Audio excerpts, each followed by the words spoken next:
Michael was avoiding intimacy between us in an exaggerated way, even though I used to dress up and make myself look beautiful.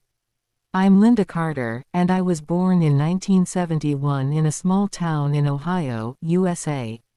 My life before marriage was simple. I had a basic job in a clothing store and lived a quiet family life. I never imagined my life would change so much after marriage. In 1993, I met Michael Reed, a man who worked for a local transport company. He was calm, spoke very little, but initially showed me respect and attention.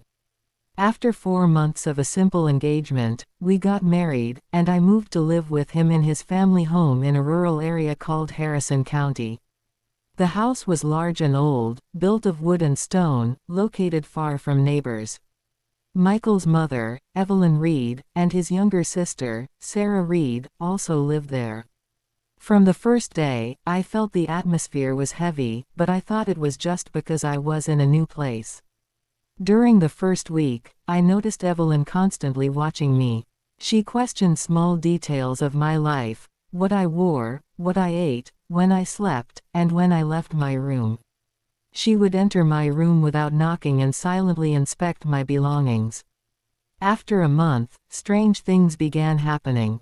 My clothes started disappearing from the closet and reappearing in unusual places around the house: the kitchen, near the back door, and even on the stairs leading to the basement. I asked about it, but no one admitted anything. Michael started changing gradually. He came home late from work, avoided talking to me, and spent more time with his mother. Whenever I tried to tell him about her behavior, he would say, "My mother is old, don't stress yourself."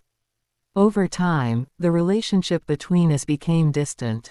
He stopped sitting with me for long periods and began sleeping in a separate room, saying he was tired. The house became filled with silence.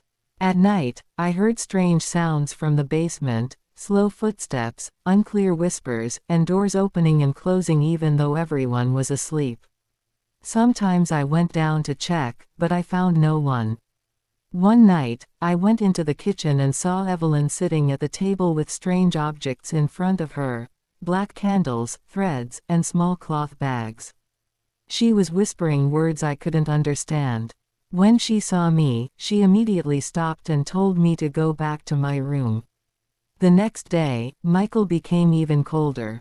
He avoided eye contact and gave short answers before leaving the room. Even when I spoke to him, he would respond briefly and walk away. I started to feel that something was wrong in the house. I began observing Evelyn more closely. I noticed she would go down to the basement at night and stay there for long periods. Once I tried to open the basement door, but it was tightly locked.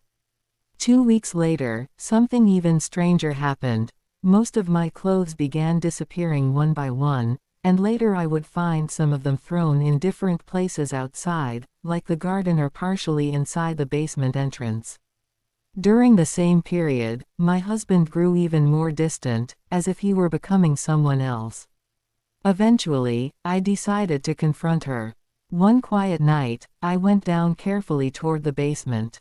The door was slightly open, and a weak light came from inside. I walked down the stairs slowly, my heart racing. Inside the basement, I found a small hidden room I had never seen before.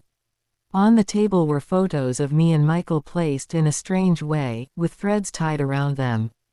My clothes were also placed inside glass containers.